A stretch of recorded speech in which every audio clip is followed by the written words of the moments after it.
I've been asked to use the microphone. So we'll get started. As many of you probably already know, I am Allison Reed. I'm Spartan Store's registered dietitian. And today we're going to be talking about eating healthy, gluten-free. Because I know that in the media, we see a lot. And I know that people come to this expo for many different reasons and eat a gluten-free diet for many different reasons. Some of us do out of a necessity. Some of us have a family member or friends who need to have a gluten-free diet. Some choose to eat a gluten-free diet for other reasons. Maybe it's trendy and that's just what they're doing at the time. And I've heard people complain about this before, that, everybody thinks it's trendy and it's a thing to do, but if they really knew how much we struggled. But I say it's a good thing. Even if it's because it's trendy that they're paying attention to it, they're paying attention. So think of it that way. It's giving us more publicity. It's giving us more clout to be able to get more support. So whatever the reasons behind it, I want to encourage you to embrace the fact that, it is becoming more trendy too, even though it is something that we do need to manage and to live a healthy life. So a lot of people have a misconception that everything gluten-free is healthy. And, there are all kinds of gluten-free foods out there, and they're not always like the pinnacle of health. So we'll talk a little bit about that and, general healthy eating and how we can eat healthfully on a gluten-free diet. So, again, I knew that I would have a varied audience. So some of you may have, may be diagnosed with celiac disease 20, 30 years now. And to you, this will not be new information, but I still do like to do a little overview. So how does celiac disease work? Celiac disease is there's an autoimmune response that the body has to the protein gluten, which is used as a binder in a lot of foods. It is found naturally in quite a few of the common grains. Wheat, barley, rye are some examples. And eating gluten causes damage to the villi of the small intestine, which are what help us to absorb nutrients. So that's why often when people who have celiac disease but are unaware of it, they're losing weight and they're having symptoms of indigestion, or they're having joint issues even.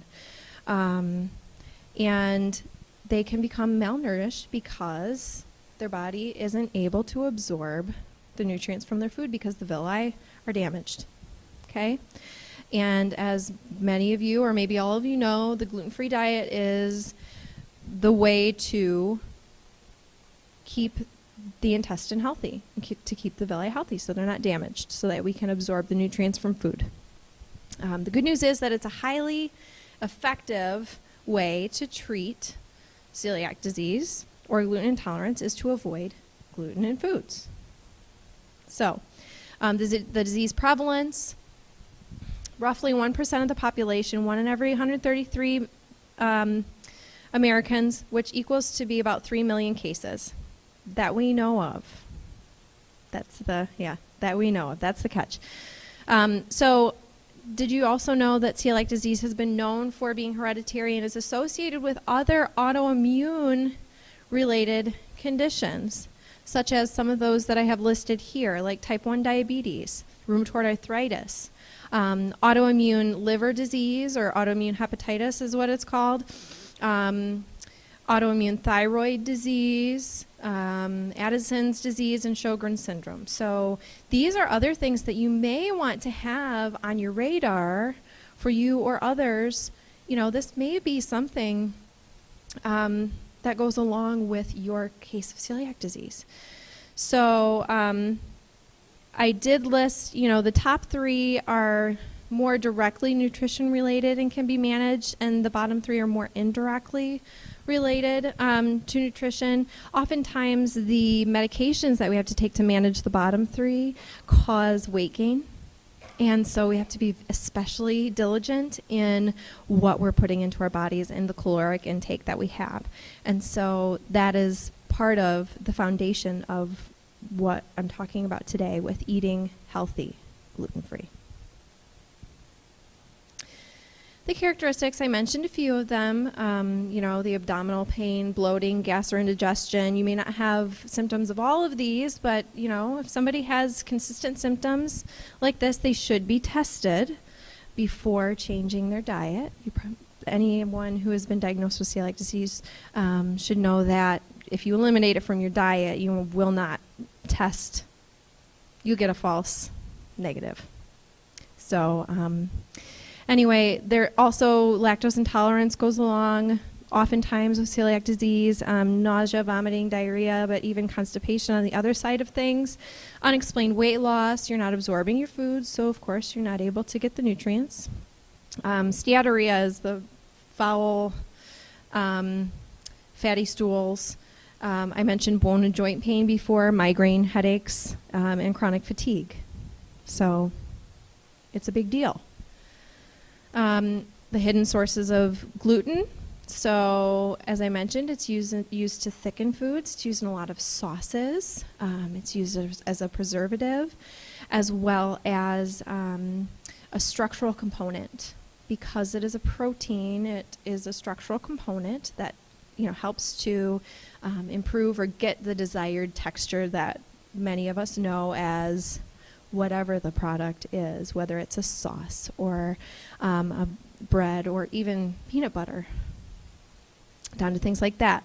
So ingredients to avoid are the cereal grains, emulsifiers, colorings. When you're looking at your nutrition label, vinegars, if you see on any of these products that they're being used as ingredients in a product, any of these listed, then, of course, if you find a gluten-free claim on the label, then you can feel safer in knowing that, it will not be something containing gluten. But we, as many of you may know, we don't have any regulations right now through the FDA on what labeling claims are, what the standard is for gluten-free. We're hoping that by the end of this year, we will have FDA standards for gluten-free. So is it going to be 5 parts per million that's acceptable? Will it be 10? Will it be 20?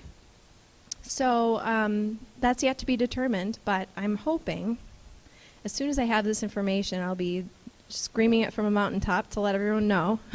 But anyway, other ingredients to avoid, the vegetable gums, flavorings or malts, modified food starches, hydrolyzed vegetable and plant proteins. So if you see this kind of verbiage on a label, beware. Okay? And the list goes on. And the list goes on. So the good news is that with the increased attention that we're getting in the media, whether it's because it's fashionable or because it's necessary, gluten-free diet is getting a lot more attention than it did in the past. And so we're getting a lot more product development that is focused around gluten-free. Okay? And you'll see a lot more on the labels, and you'll see a lot more carried in the stores, just in your regular areas of the stores. Okay? So I won't read all of these, but if you would like this slide and you want to give me your email address, because you didn't get to get all this information, I will be happy to share. So what are we doing as Spartan Stores? What are we doing to help you?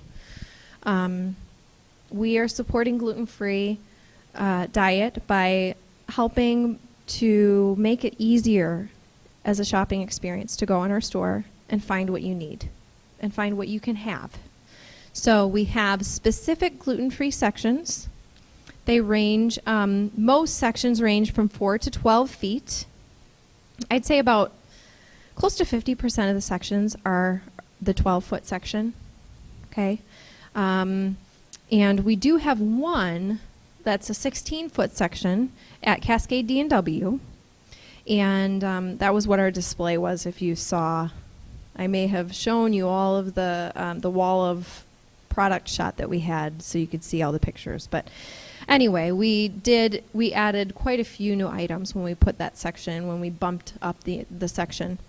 These are all the banners that we have gluten-free sections in. These are all Spartan Stores corporate banners.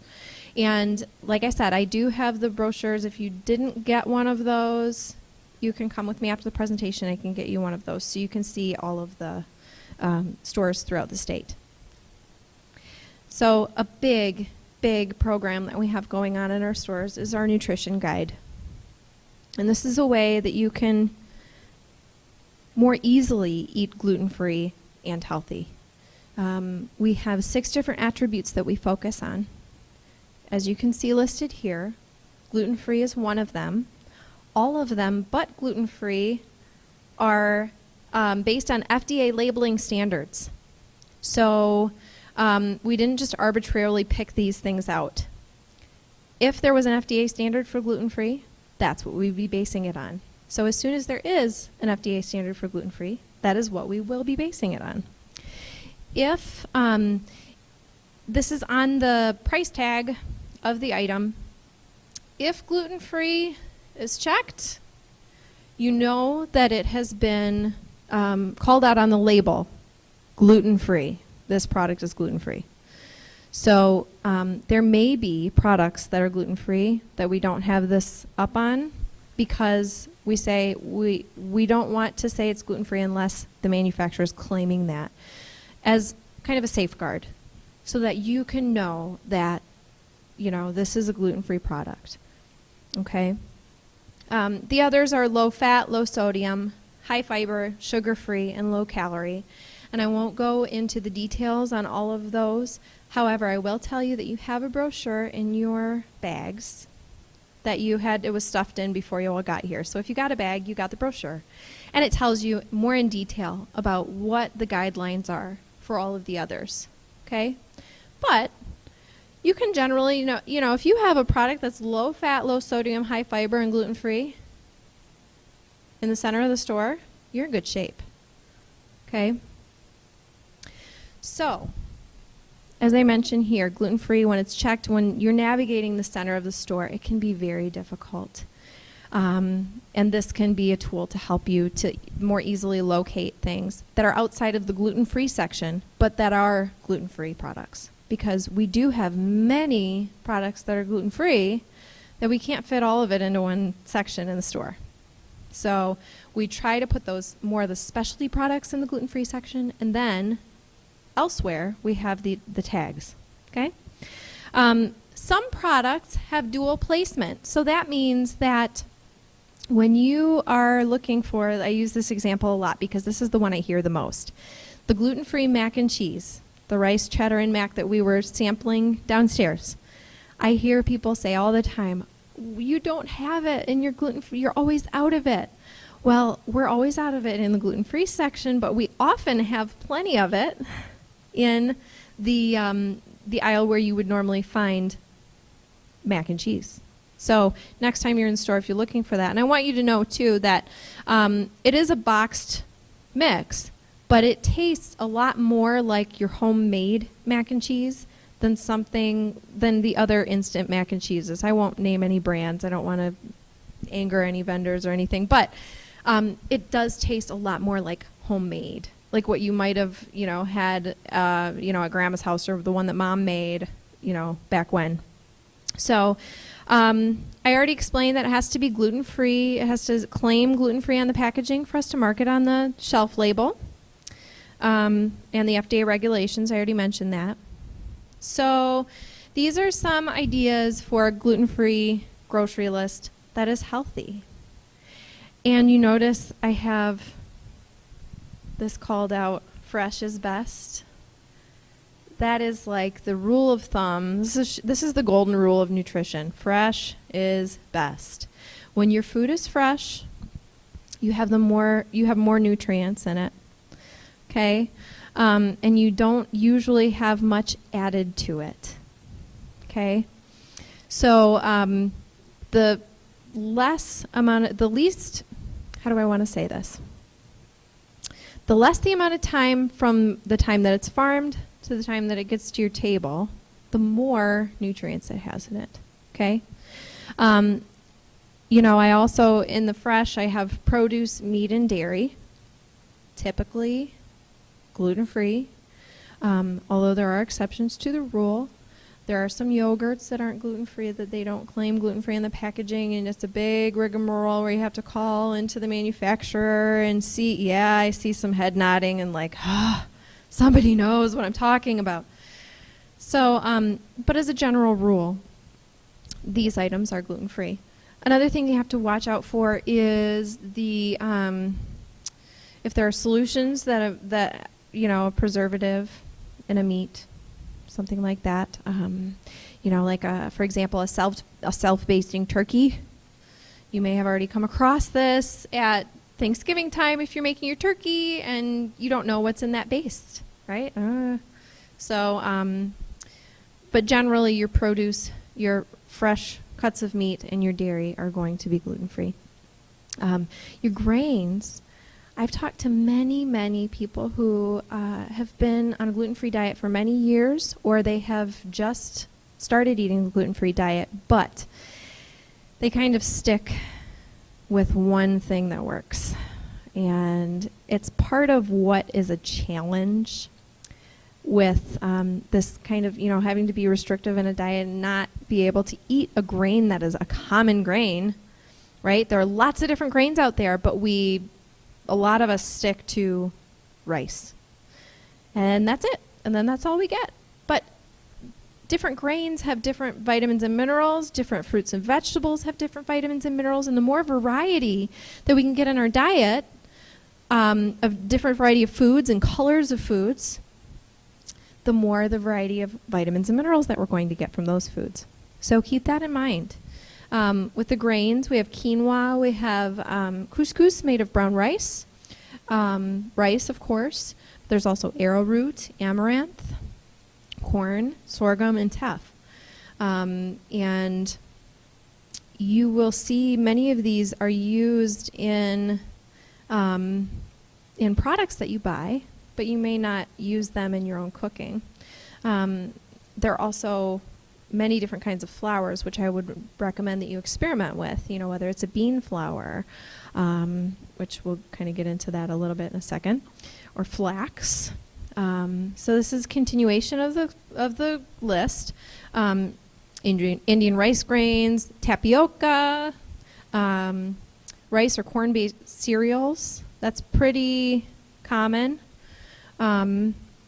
Soy, legumes, buckwheat. I had a lady come up to me today who said, I didn't even know that I could have buckwheat, and I can make buckwheat pancakes, and I can do buckwheat waffles, and she was so excited about it, but she had just learned that today.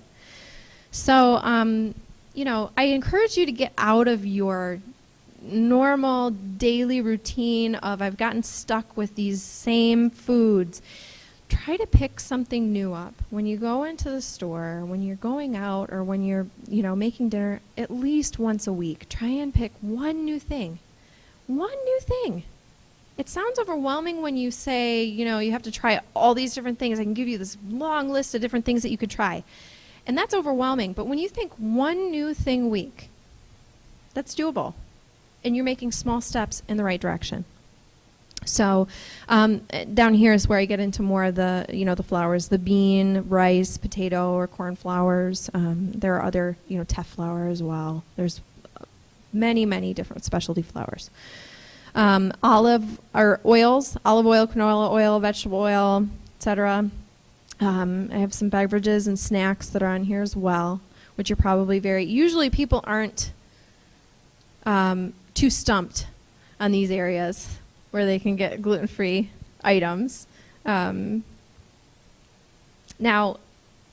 I gave you a take-home for cooking with gluten-free grains, but I also wanted to pay some attention to it because it is so important and integral in managing a gluten-free diet and getting that variety that I was talking about. It's so important. So the safe cooking practices, and if anyone didn't get this, it's on the side table here. It's this on one side, and then a quick cooking guide that you can, I like to just keep it up on my refrigerator because it's very helpful. I find it useful. But I won't spend too much time on this, but, avoiding cross-contamination. This is just like, with allergens, common allergens, and avoiding cross-contamination because, someone with an allergy to those foods can have a reaction. While the same thing goes for, someone with celiac disease who needs to avoid gluten because of the autoimmune reaction. So avoiding cross-contamination is so important. Think about toasters. If somebody in your household is using a toaster and they, you don't eat that wheat bread, but they do, well, that could be causing some symptoms in you. If you're just wondering, like, where are these symptoms coming from? I just have not had anything. I haven't been out to eat. I've been cooking my own food. Well, this might be an area where you're getting some cross-contamination. So be mindful of that. Countertops, grills, pans, cutting boards, flour sifters, and fryers are just some of the places in the kitchen that you will find these cross-contamination, and you don't realize that this is happening. So I will move on from here. If one thing I will say is to store in airtight containers if you're preparing. I'd say prepare in one section of the kitchen. If somebody's having something that's contains wheat or gluten, stay in one area of the kitchen, wipe it up, seal it up.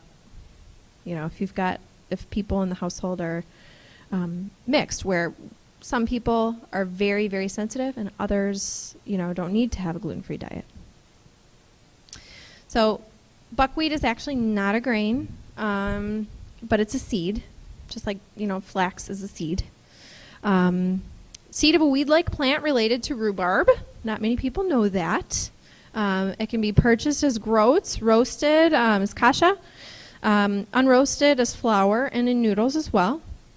So the recommended uses for buckwheat consist of a breakfast gruel, as we call it, grain pilaf, stuffing, and in the flour for the pancakes, crepes, or the waffles, like I was talking about earlier.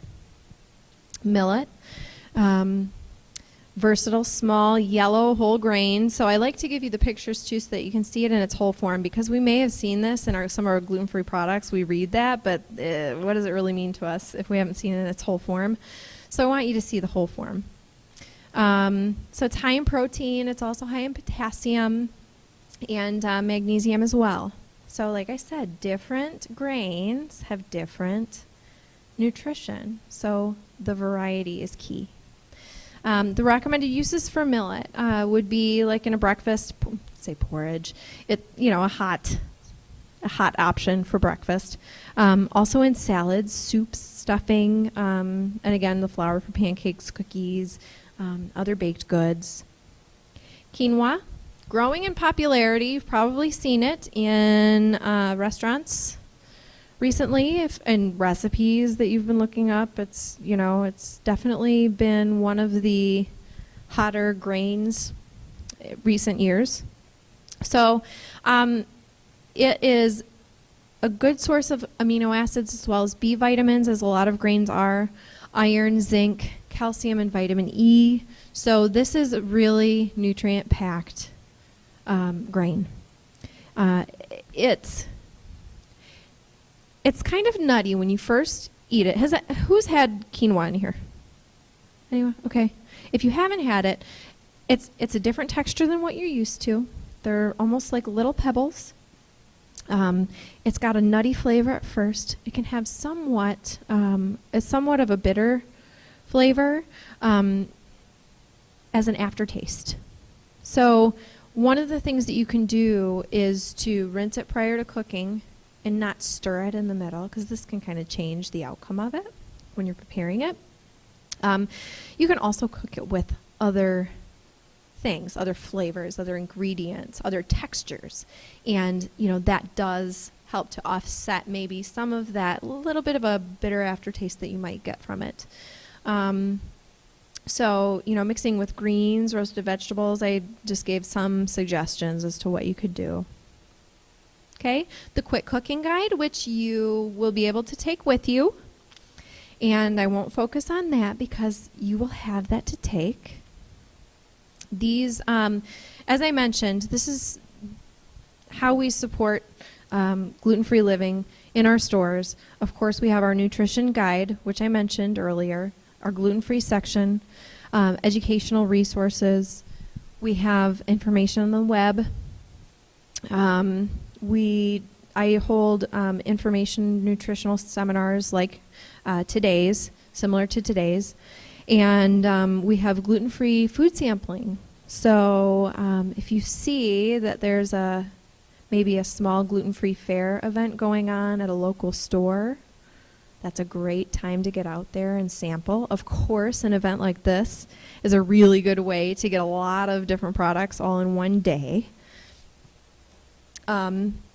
I also do grocery store tours, and like I mentioned, we have the online content as well. So I also wanted to supply reliable resources for web, and unfortunately, I didn't get this printed out. Again, if you would like any of this information, I think that they'll have this presentation up on the website as well, so you'll be able to get some of the information from there.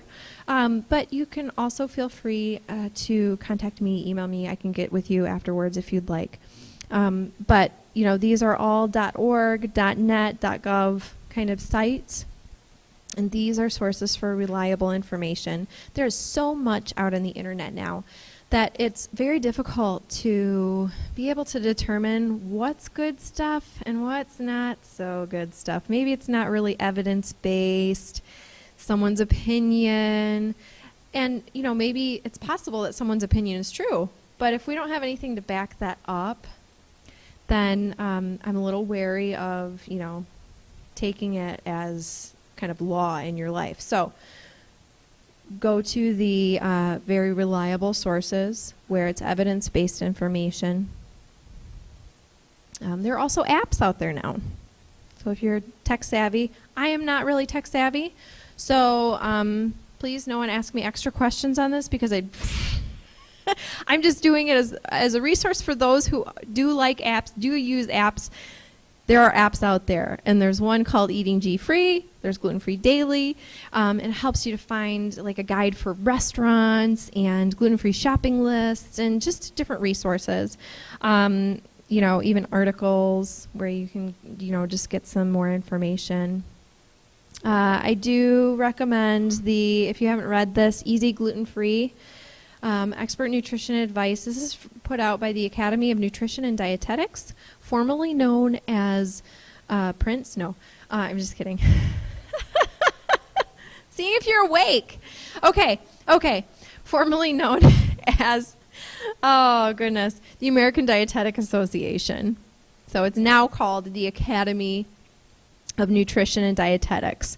I left it up as American Dietetic Association because that's where a lot of people recognize it, but it did change to the Academy of Nutrition and Dietetics. So this gives you a little blurb on it. I'll read you really quick. Healthy living with celiac disease or gluten intolerance is more than just omitting wheat from your diet. It's adding new foods to meet your total nutritional needs. Let you hang on that for a second.